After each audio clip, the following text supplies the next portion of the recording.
Welcome into the Illini Inquirer podcast. Jeremy Werner live at Rec Hall, where I just saw Penn State fans, about 5,000, 6,000 of them, storm the court as they took advantage of an epic Illini collapse. Penn State closed the game with toughness, 17-5 run to end the game, including 8-0 run over the final 35 seconds. Derek Piper joining me back in Champaign. Derek, that was one of the worst losses of the Brad Underwood era that I can think of, given what was on the line. Big Ten championship race, could have moved within a game of Purdue if he just closed this one out with an 89-82 lead with under a minute left. Instead, that looks like a dream. Like, that looks like that's out the door with this kind of loss and the way they lost it. To give up 90 points to this Penn State team without their leading scorer, this was inexcusable. And we only were able to talk to Underwood for about 7 minutes, and then Marcus Damas was the only Illini we talked to for about a minute and a half, and he had no answers. What do you think? What are your answers to this game? Because this is the kind of loss that kind of leaves you speechless. What an absolute disaster. I mean, defensively, we're going to talk about it. They were horrendous. This has been an issue for a pretty prolonged period, even ever since Terrence came back. We've talked about it. Prior to that, they weren't spectacular with that end of the floor. They have some very known weaknesses in terms of stopping the ball inside. Wahab obviously was hurting them early too. But just to allow, like you said, Penn State to score 90 points, for them to get downhill as much as they did, 46 points in the paint, I think, for Penn State, and just some of the undisciplined mistakes, like giving up 3 or 4 layup / dunks on inbounds plays, getting back cut, Justin Harmon, time and time again. So all of that being said, Illinois, because they're so much of a machine offensively, and Penn State can't rebound all that well, and Illinois destroyed them on the glass, and you get a storm of, which you'd seem like a perfect storm. If someone had told me and you going into the game, all right, Shannon's going to score a career at 35, and Illinois is going to be plus 24 on the glass, you'd say, all right, they won by 30. No, they lost that game. And to be in the position you were, the fact that you were up 12 with like 5 to go, you're up 10 with 2.5 left. And, you know, Penn State goes on an 8-0 run in the final 35 seconds. That just seems unbelievable that can even happen. So I know Shannon missed a shot. They go up a transition 3.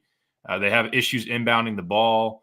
And that's another thing, I think, in terms of their inbound stuff. They run like that spread formation. Doesn't seem like they get a lot of good openings as far as that goes. Harmon being the inbounder is a question that he looked dicey at times. They actually had Damas inbound it right before Coleman traveled, then got fouled, or one versus the other. He missed the free throws, then fouls a 3-point shooter. So it was an epic melt, probably the worst. I told you right before we hopped on, the DeMonte inbounds against Maryland in year 1 of Brad was really bad. Of course, that team not expected to do a whole lot, knowing that you could have won and been a game within Purdue or the Big Ten title with still a game against them.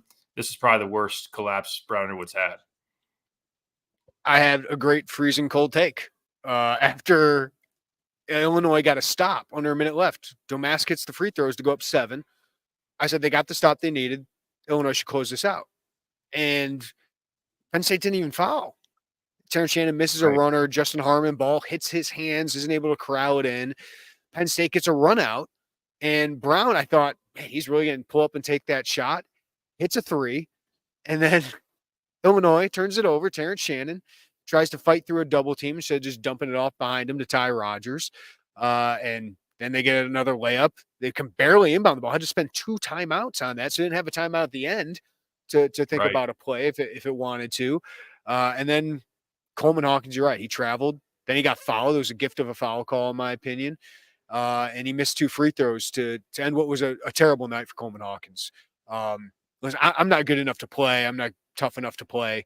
But, man, after all that stuff after Maryland, after talking all that smack after Maryland, to have the performance he did tonight where he was just not bringing it toughness-wise, just kind of taken to defensively. He's the leader defensively, and to let this go, I think is a bad look for him. But, man, who's the tougher team at the end, Eric? Like, I thought Terrence Shannon was tough throughout this game. When Illinois needed him, he was carrying him. If they didn't have Terrence Shannon, they would have gotten blown off the floor today. Everyone else, it was just that pressure got to him. Shannon wasn't perfect, but 35 points, 11 rebounds, best game of his career. Missed some free throws for him. He got nicked up with his leg. But man, you look up and down this, like Harmon's focus on defense was a struggle. Domask could not handle the pressure. Listen, that's on Brad Underwood not having a point guard, right? You could really use one of those guys right now, like a Jeremiah Williams or somebody like that. Could have used that tonight, but just the focus, the effort, the intensity wasn't there outside of Terrence Shannon, maybe Luke Goody, and maybe Ty Rodgers. Those are the guys I felt decent about, but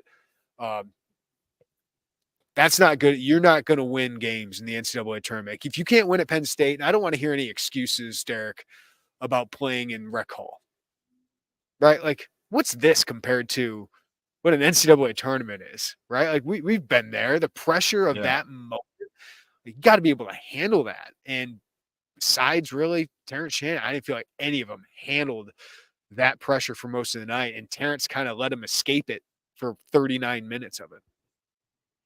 Could have played this game on the blacktop or on the moon, and you would imagine a little bit more of a sense of urgency, killer mentality for a team that has so much left to play for. To know that. And where's Quincy Guerrier? I know. Where is he? Where is he right now? 5 points tonight, 4 rebounds on the game. He played 4 minutes in the second half. That tells you what Brad Underwood thinks right now, because Luke Goody played most of those, and Luke is getting attacked offensively. I thought he battled, man. He was tough on the glass, but you need him back.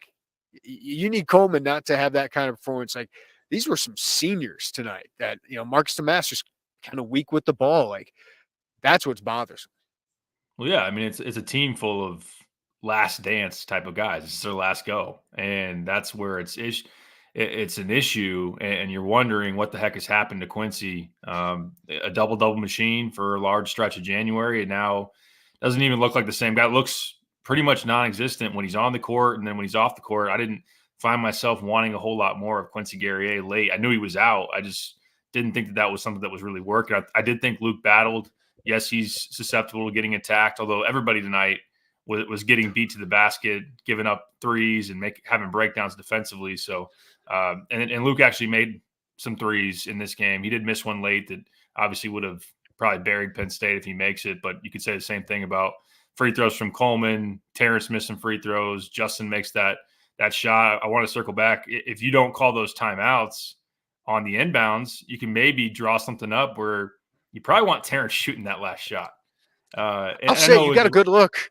You got a good look for Justin Harmon, who also had Luke Goody open in the corner, by the way. But he's made those runners, so I didn't mind the shot at the end, to be honest with you. That's a good point. Harmon, though, on the whole, played a pretty poor game. And it's been a while since I thought that Harmon was a above average defender. That was kind of thought of earlier in the season. He's struggled on the ball. Ty's left a decent amount to be desired in terms of fighting through screens and on ball type of stuff. And then, Domask, Goody, those are weaknesses. But yeah, Guerrier, he doesn't have a whole lot of bite. Coleman was exploited, whether he was in help defense, whether he was down low with Wahab. And that's something where Penn State is decent. They've had some good moments at home. They beat Wisconsin. They beat Iowa.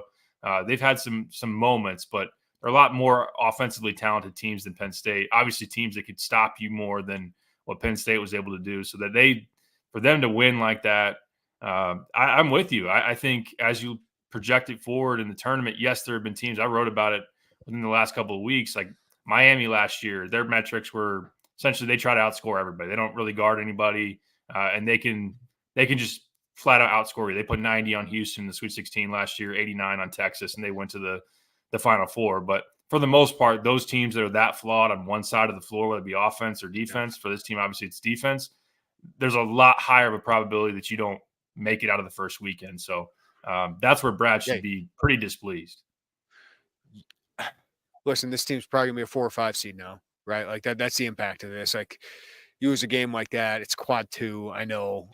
So it's not the worst loss in the world, but you lose a game like that, it's going to be really hard for them unless they beat Purdue and Wisconsin, maybe somebody in the Big Ten tournament to get up into that 3 kind of seed range here. But yeah, like, you got to be able to hang your hat on that. And they've given up 80 points, Derek, in 4 or 5 games. And I know they've won 3 of those, but like that can't keep happening. Like, you're not going to win many games. Like, you can't string together a lot of wins if you're depending on making shots or depending on Terrence Shannon getting the free throw line or scoring 16 fast break points tonight for Terrence Shannon.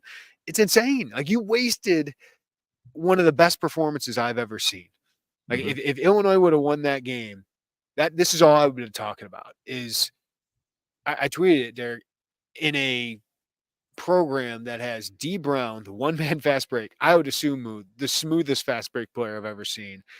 Terrence could be better, like in train, because he's a freight train. He's an absolute freight train. He's incredibly fast, and it's hard to stop him from scoring at the rim or just drawing fouls. I feel bad for him tonight. I thought he gave it all, and that was a superstar performance, the type that I had written at one point. You got a two-way star that can lead you far. And I still feel that. But he needs help, man. And I don't know if it's other players, like when you see Shannon doing that, just need to lock in and not have to have him play hero the entire time. Like, other people got to step up. And Illinois got to find some defensive adjustments. Like Underwood, his staff, Zach Hamer, Chester Frazier, they got to figure this defense out. Well, that's the thing, and I know that we talked a little bit about it amongst ourselves after media yesterday. And Brad, I don't know if he was Joey and I were going back and forth. Was Brad putting on a little bit of a show? Like he looked like physically ill, talking about having to play defense a different style against Maryland, like having to trap the post, having to blitz Jameer Young in the ball screens, and talking about how he doesn't want to play that way. He wants to be able to trust his base principles of let's say, okay, this is your assignment and you're going to be solid. I just think he wants more toughness. I think that was my read on it. I think he wants to be able to, I don't think he likes stomaching the idea that they can't just flat out straight up guard people.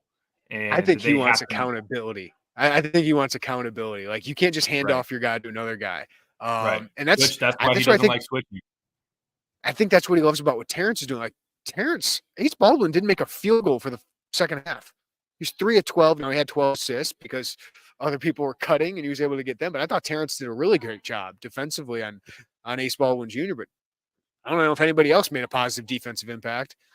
Like Coleman Hawkins, all defensive team, that wasn't there tonight. Ty Rogers thought was a little bit better, 7 rebounds. He's really good on the offensive glass. But Guerrier, Domask, Luke Goody's going to get hunted. Harmon's got to be better. Like, I think that's what he wants, accountability. And I asked him after the game, how concerning is your defense? And one of the things he says, we think we can just win with offense right now. And that's got to change. That tonight should get their attention about that. Right, yeah. And there's a big enough sample size where they're not getting it done defensively to maybe you got to try some different stuff. Of course, you're going to do some soul searching probably after this one and really try to grind on guys to get more out of you. I do think I like the fact that he was able to throw in a couple freshmen who I think gave him a little bit more intensity than what Illinois had early. So, like, to play Amani a little bit more, I thought he was better than Dane. And then to get DGL in there, better defensively than what Harmon was doing. And Ty was in foul trouble. So those guys, I think, in terms of, like, when your season's on the line, I don't know that you're going to want to do that, but you do need, Quincy needs a wake-up call, and that's really been coming. Same thing for a handful of these other guys, especially when you talk about the defensive end. So I don't know. They do have some things that maybe aren't that correctable. Like, you're not going to make Luke Goody and Marcus Domask better perimeter defenders. You're not going to make Coleman Hawkins a better defender against fives. Maybe Justin Harmon is more flawed than we thought as a defender. But I also think as far as the discipline stuff, like, Penn State wasn't doing anything, innovative, anything crazy on those inbounds plays. It was a simple screen for a guy who rolls to the rim, and there was no switch, which they should have switched that. And then they just get easy layups, or Justin Harmon acted like he'd never seen a back cut before. So, like, these are things that are very basic for a team that is filled with 4th and 5th year guys that's just inexcusable. Wahab dominated the first half. Like, he had 13 points, made his first 6 shots, I believe. Kern, career high, 22 points. I know Illini fans are sick of hearing career highs out of certain guys. And then Hicks just killed you at the end. All right, here's Brad Underwood a little bit. I asked him what bothered him most about that collapse at the end. What bothered you most about the final couple minutes there? Everything. We didn't do anything right. We did everything we could possibly do to lose the game, from foul on the last play to the missed free throws to turning the ball over against the press to not getting a stop when we needed one. We missed 2 layups. Luke missed a wide open 3 in the corner. It was everything. He's right, Derek. It was everything at the end of that game. 18 turnovers, though. You wrote it in your 3 keys in the pick, Derek. Like, Penn State's going to pressure you, and Illinois could not handle it. Like, this has been a pretty good ball control team, Illinois, for the most part, since Big Ten play started. But I thought the refs let him get handsy. Ace Baldwin was very handsy with Damask, and that bothered him. But I thought the turnovers, I mean, obviously the Terrence one at the end, but the Coleman turnovers really hurt you. Those just felt like being strong with the ball, decision-making a little bit, but they took advantage of it with 14 points off those 18 turnovers. That's a Big Ten high for Illinois.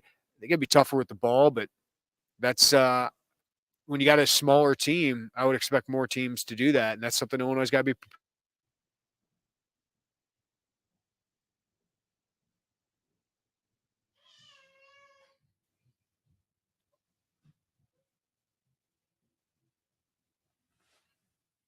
Derek, you got me? I'm here. Sorry. I lost you there for a second. Yeah. In Sorry, terms of, I mean, deep in the backcourt, a team that doesn't have a point guard, it makes sense to try to heat them up. And like you said, it hasn't burned Illinois over the stretch of the season. I thought it was going to be a big recurring issue for this squad. You have to go back to the Big Ten opener. They turned it over 17 times against Rutgers. But since then, really, they've done a good job of not having that be a situation that really killed them, because going into tonight, I think they were 4th in the league in Big Ten play and turnover rate. So, but that's what Penn State does, because they are not a good defensive team. They get crushed on the defensive glass. They have to turn you over, try to get out going the other way. And Coleman was doing some things tonight that reminded you a little bit more of last year. Like, I think, and some of it, you give a credit to Penn State getting their hand in the right place on a drive and knocking the ball out. But this is someone that had, 4 or 5 plus turnovers on a handful of occasions last year. This was only the second time this year that he had 5 turnovers or more. So it was just him trying to probably do too much off the dribble. I know that he can get himself in trouble at times with that. Marcus is bringing the ball up in a lot of senses and is not a true point guard. So there are times where he's getting uncomfortable. They're getting in his space and those type of things. So, but I do agree with you as far as the physicality that Penn State had. But that is also something that Illinois, a team that's not playing all that well defensively too, I think that's what's lacking from them, is maybe that extra level of bite and physicality. And I'll live with Penn State just playing balls to the wall and getting up in you if Illinois is just letting free runs at the rim far too often. Yeah. But yeah. Points in the paint. I know some people have asked for the stat, 48-44. Penn State won, despite Illinois out-rebounding Penn State 49-25. Just Kern driving to the hoop, just dribble drives. Simple. And I know they're taking advantage of some matchups there, but it's just simple drives to the hoop that kind of kept them within striking distance here at the end until that collapse. They got to fix that, man. They got to find a way to fix that. Coleman doesn't look like he's having much fun defensively in this drop coverage. I got to get him engaged. I got to get him more aggressive. I think that's what the adjustment the staff needs to make is hedge more, maybe not blitz more, but just let him get up into people and ball screens. I know Wahab is not a guy that's going to scare you with a shot, even though he made a jumper tonight. I just think he's not being used enough or not engaged enough defensively, because I don't know if he's been a plus defensively lately, Derek, because he's not been much of a rim protector for them in that drop coverage. Right. Yeah, we've talked about it a lot here in recent weeks. Is it just seems like too passive of an approach for Coleman, who's so mobile, and we know that he has an ability to swat at the ball, given the opportunity to create pokeaways and be able to create turnovers a little bit, which this team does not do. Does not get many turnovers defensively. So I just think you're limiting Coleman's potential impact by having him sit back there, and he does look kind of just passive or kind of out of place in that type of sense. I get doing it with Kofi. I get doing it with a kind of a paint locked big guy. When Dane's in there, you have to. But with Coleman, He's not very good at it. No, he's not. But I think that there is a mentality shift. When you play a little bit more aggressive schematically, I think you get a little bit more bite out of your team. You have to play a certain way to trap, to recover. I know Brad does not. He really takes a lot of pride on not giving a lot of 3-point looks, which is really the product of not helping off of guys on the perimeter. So he doesn't want his guys in rotations. He doesn't want his guys playing a whole lot of help defense. He wants it to be, when they're playing pick and roll, it's 2-on-2 defense. When a guy tries to drive you, it's a 1-on-1 type of situation. But there's flaws in that, obviously, especially with this squad in terms of how they're executing right now. So I think the drop, we've talked about it. I haven't loved it. You and I have had a lot of back and forth talking. Why is Coleman playing at the Big Ten logo? I mean, it just doesn't make a lot of sense to me. But in general, that doesn't excuse, Coleman could have been a little bit more physical, engaged, whatever it was. And then Illinois' perimeter defenders have to actually stop the ball. I mean, that's pretty basic basketball. Yeah, they're not very good at it right now. We'll talk about what's next. We'll take some of your questions coming up next. But first, let's hear from one of our great sponsors. This episode of the Illini Inquirer podcast is brought to you by BetterHelp. A common misconception about relationships is they have to be easy to be right. But sometimes the best ones happen when both people put in the work to make them great. Therapy can be a place to work through those challenges you face in all your relationships, whether with your significant other, friends, work, or anyone. Guys, I know you can go through life and everything's going well, but there are things you still need to be talking through, especially in your relationships. I know my wife and I talk through a lot of these things, but sometimes it really helps to talk with someone else. It's helpful for learning positive coping skills and how to set boundaries. It empowers you to be the best version of yourself. It isn't just for those who've experienced major trauma. So if you're thinking of starting therapy, give BetterHelp a try. It's entirely online, designed to be convenient, flexible, and suited to your schedule. Just fill out a brief questionnaire to get matched with a licensed therapist and switch therapists at any time for no additional charge.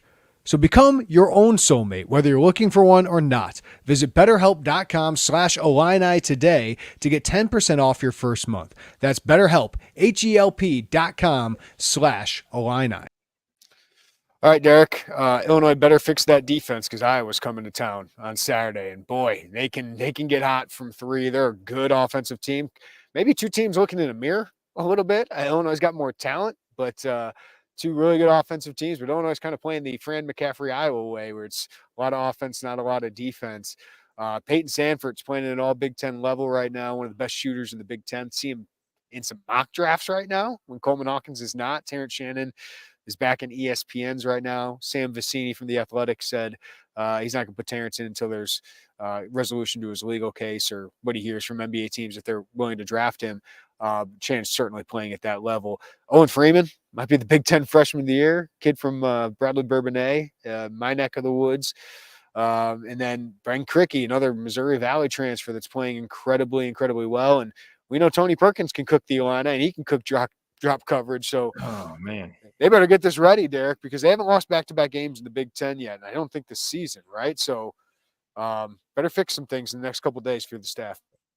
It's going to be a very hungry Iowa team, one coming off a win in East Lansing that should make them feel pretty confident. And now all of a sudden they're in the picture, at least as far as the tournament goes. I know they're on the wrong side of the bubble right now, but can do some more work to get them in position in 2 games against Illinois, which both will be quad ones for them.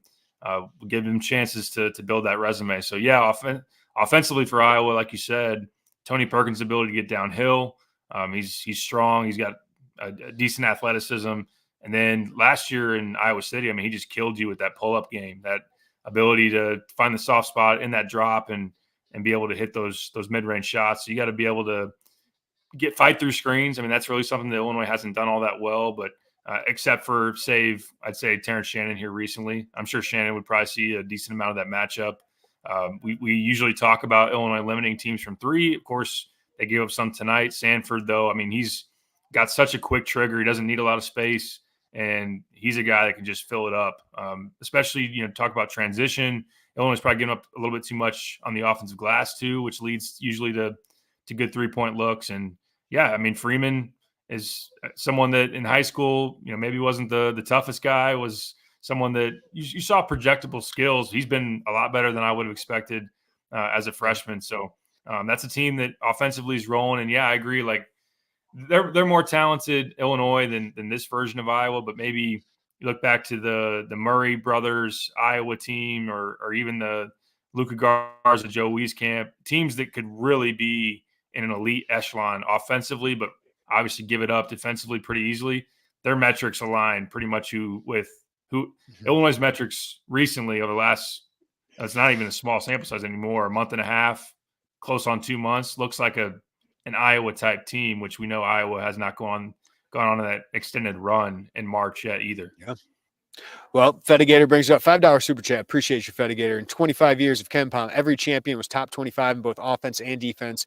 We are currently number 5 offense. That's good. Number 58 defense, and getting worse. Can it get fixed fast? I think, Derek, a lot of it depends on Quincy Guerrier. He's got to be way better because he was pretty good defensively and was a big part of their defensive rebounding. Ty Rodgers, I think, needs to be on the court as much as possible, but he's not been great, as good as I think he can be defensively. And a lot of that is getting through screens. He's a big guy. It can be hard for him to do that, but I just don't know if he understands exactly what he needs to do on all those things right now and just playing team defense. But and they need to find a way. I think this is on the staff. They need to find a way to get all Big Ten, all defensive Big Ten Coleman Hawkins out of it, because right now they're not getting that level. And I think it's partly because of how they're employing him, which we've covered. Yeah, I agree with all that. You look at Bart Torvik, I tweeted about it after the game. They were, since Shannon's return, really over the last month, they were 102nd in the country in defensive efficiency during that time frame. They've now dropped to 124th. So they're a long ways away. And like to that point, they're falling. I don't think it gets to the question. I don't think it gets resolved rather quickly. I think this team is capped in terms of who they can be defensively, because they do have some issues that I don't know they can necessarily be fixed. Can they be better? Absolutely. They were the first 2 months of the season like a top 20, top 25 defense. So I think it is capable if they play up to their potential, but a lot has to be fixed to be able to get that. Quincy's a big one, obviously. His physicality and just activity around the basket, contesting shots, and just being dialed in. Ty, I think, yeah, it is. We go back a lot of times to getting through screens. I brought that up too. I think communication-wise, for whatever reason, I don't know if it's Ty's issues or just him and whoever he's working with. It seems like Ty's been involved in a lot of busted switches. They got to be able to navigate and be more sound on. Luke Goody's not going to be a better defender, I don't think, although he did try his butt off tonight. Was better defensively tonight, I think, than he was against Michigan State, obviously against Malik Hall and whatnot. But yeah, and then Coleman, you gotta make it work. If there's a 5-man that is gonna be a decent back to the basket, obviously if better, you got to help him out with some doubles, with some digging, and then in ball screen stuff, put him in a position where he can be more impactful. Because it just seems like opponents are way too comfortable offensively against Illinois, you hear a lot of opposing coaches or people who cover the Big Ten talk and say, oh, well, Illinois is the most physically imposing team in the league. When you look at their athleticism, when you look at their size, you wouldn't know it with their defensive numbers right now. So something as far as that goes has to change, both with the players, but I think obviously it's a task for the staff to address too. Yeah. Dylan, anytime we get up 7 to 10 points, we get comfortable and never pull away. I mean, you figured out a way to close at Maryland, though you gave up 12 points, late in that game. I still think turnovers is the biggest problem there, Derek, whether it's just the moment. I thought they ran some offense. I loved Luke Goody taking that corner three. I have no problem with that. He just missed it. Terrence attacking the basket where he missed with about 40 seconds left. I'll take that. I thought he could have gotten closer to the rim. But yeah, just turnovers is what kills them. Like Nebraska, I'm thinking of those, like just empty possessions that lead to some easier buckets. Michigan State, turnovers lead to fast break points. I think I'm not too concerned with this offensively, but there's this situational closing out a game where we've seen 3 out of these 4 opportunities that they've had, the last ones, has not ended well. So as great as this offense is, they just haven't taken care of the ball or haven't found ways to score points when they just need that one extra, couple free throws or, basket to end the game here. Right. Yeah. Michigan State and Nebraska both were pretty poor, and then you throw in tonight as far as closing games. So I get that. I do think I like the late game stuff with Maryland because it felt like a lot more was run. Almost everything was run through Terrence offensively, like trying to get Terrence downhill. I think putting him in some ball screen stuff, I particularly really like. Now, you can't really get into anything if you don't get the ball across half court and don't get into your offense, which was an issue tonight when Penn State really started pressuring you with their full court stuff. I would go back to just simply being able to inbound the ball against the full court press. Like, I thought Terrence got raked across the arm when he gave it up. Again, I don't think he made the smart move by trying to split two guys when he could have just passed it back, like you said. Harmon to be inbounding the ball is questionable. Like, to throw it to Damask in the corner, where is exactly where you don't want to throw it against a full court press, having to burn a timeout, which you didn't get to use late, and then Coleman to kind of be out of control and probably get away with the travel. So those are things that you're playing without a true point guard. It'd be nice to throw it into, insert his name here and have him be able to beat a press or just get the ball up the floor. But I think those are some things in terms of the half court stuff.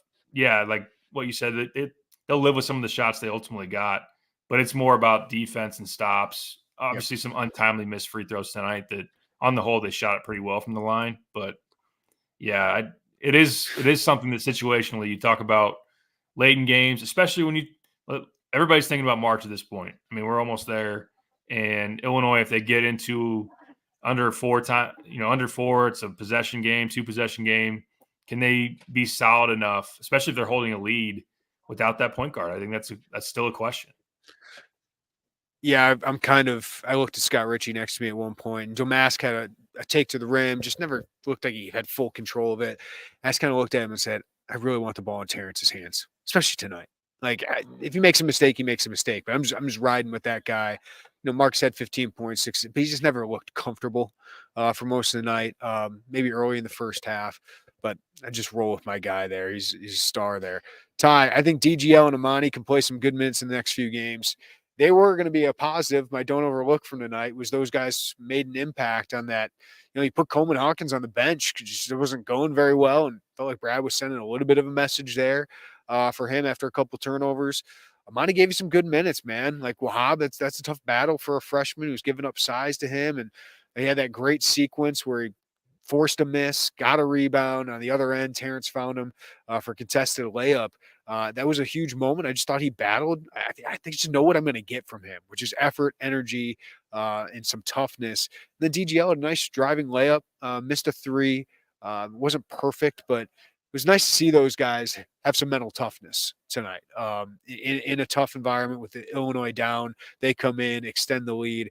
That was nice. But Brad Underwood did mention, like, I might have to use the bench for some guys to get more out of them. And I really felt like that was Quincy Guerrier.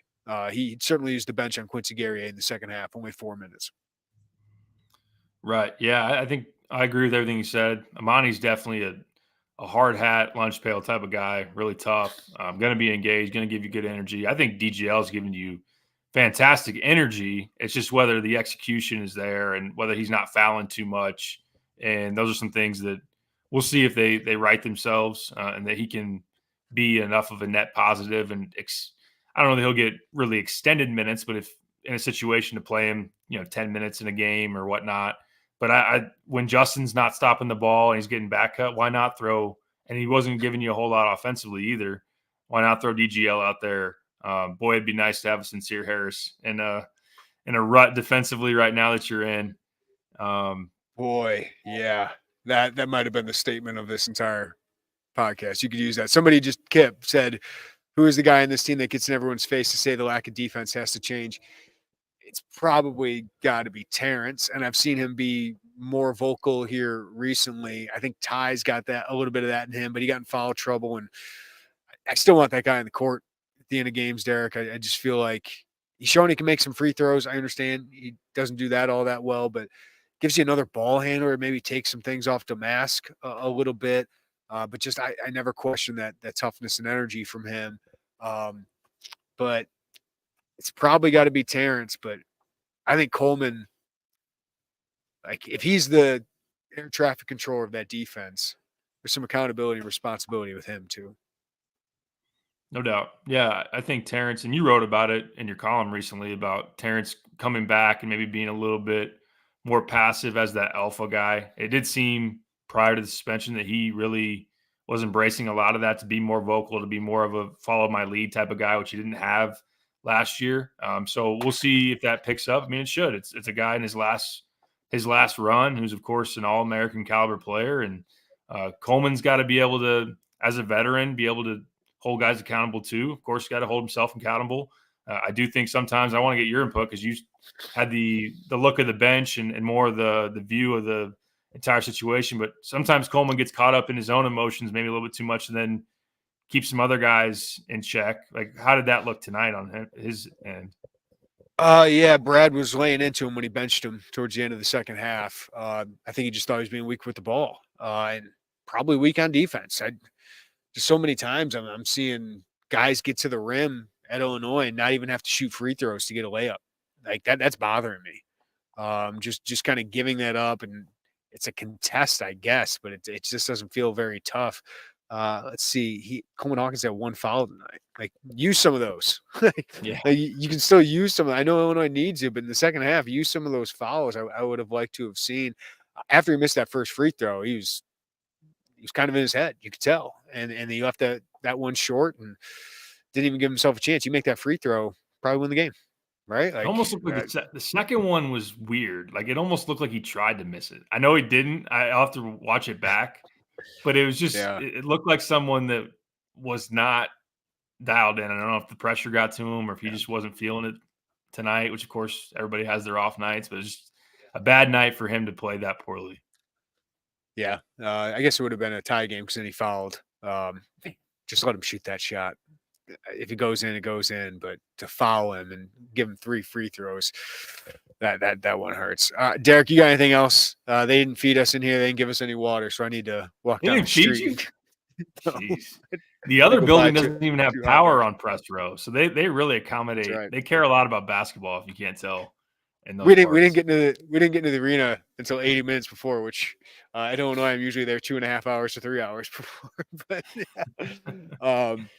The reason to be cranky tonight, if you're an Illini fan, that was an inexcusable loss that Brad Underwood and his staff got to figure out. The team leaders got to figure out. Just to waste that epic performance by Terrence Shannon with an epic collapse is terrible.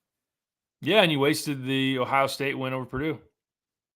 Yep. You know, the fact that they threw you a bone and said you still got them on your home court. If you went out, you're going to share the Big Ten title with the worst. And it's not like it's a super daunting final stretch. Of course, you still got to go to Wisconsin, and Iowa's getting hot at the right time. But just to lose this one it's not a season breaker. I think it is going to be one that rattles the confidence of the fan base as they think about March, as they think about how much they can trust this team, especially with what we're seeing defensively, especially now that the late game sample size is extended. I mentioned Nebraska, Michigan State, and now this one. Mm-hmm. And I'm not saying sell all your Illinois stock. When you got Terrence Shannon playing like this, I mean, boy, that's tough to stop. And we know I would have come on here if they would. Sorry, if they would have came out and closed that game and found a way to win, no matter how they won, even if it was ugly and they win 91-87. If Coleman hits his free throws, I would have said Terrence Shannon gives you a chance to overcome a lot of flaws. Right, just having that star allows you to do that, and that's what you need in the NCAA tournament. I still feel that. I still feel they can do that. He just needs a little bit more from the rest of his guys. But 4 straight games of 27 plus points. I looked at Scott Ritchie and Robert Rosenthal and was like, "You guys remember anybody doing that?" I don't remember Iowa and Kofi. Maybe they did, but he's playing as well as anybody in the country right now. And you've lost a couple of those games, right? Where you lost, that Michigan State game where he played pretty well for the most part. And now you lose this one. He's playing at an All-American level. We'll see if people vote for him. I know he's not on the Wooden Award watch list, but he deserves to be on those things for basketball reasons. I don't know how you don't have him. If he continues this out, which of course is a just ridiculous pace, he'd have to be a first-team All-American. Like, I know that it'll be up to people's votes if they actually want to vote for Terrence, but first team All Big Ten, all that, it would be a no-brainer from the on-paper statistics. And, yeah, I mean, it's crazy to put his name in the conversation with like a D Brown and Iowa in transition, but he is. I mean, that's how special this guy is as far as a basketball talent. Enjoy him, obviously, because you only got a number of games left of him. But that is a dude that can take you to another round, another 2 rounds in the tournament. He just needs more to come with him. This team's talented enough, even if they have to outscore people, because they can do that. We've seen that. But they're capable of more defensively. It's just they gotta find it. They gotta have more of a grit to them. That they're missing that on defense. I don't know if they're just getting satisfied with the fact that they can outscore people, or it's the wake up call for certain guys, or what it is. But this hopefully is something that they will learn from, because if not, it will be a team that's kind of on upset alert if they continue to play this poorly on defense. Yeah, absolutely. They have not gained your trust defensively or in late game situations as good as they are defensively. Terrence Shannon, last 6 games, 27 points per game. All right, that'll do it for me. Derek Piper, thank you, buddy. Appreciate it. I know it was a rough night for Illini fans, rough night for the Illini on their flight home. Everybody, thanks for listening to the Illini Inquirer podcast. All the 300 plus on YouTube commiserating after that epic collapse. Hit the like button on the way out. Subscribe to us. Hit the notifications bell. We really appreciate you guys. And follow us, rate us, review us wherever you get your podcasts. We'll have plenty of coverage in the aftermath of this loss at IlliniInquirer.com. Everybody have a great day. Take care of each other. We'll talk to you next time on the Illini Inquirer podcast.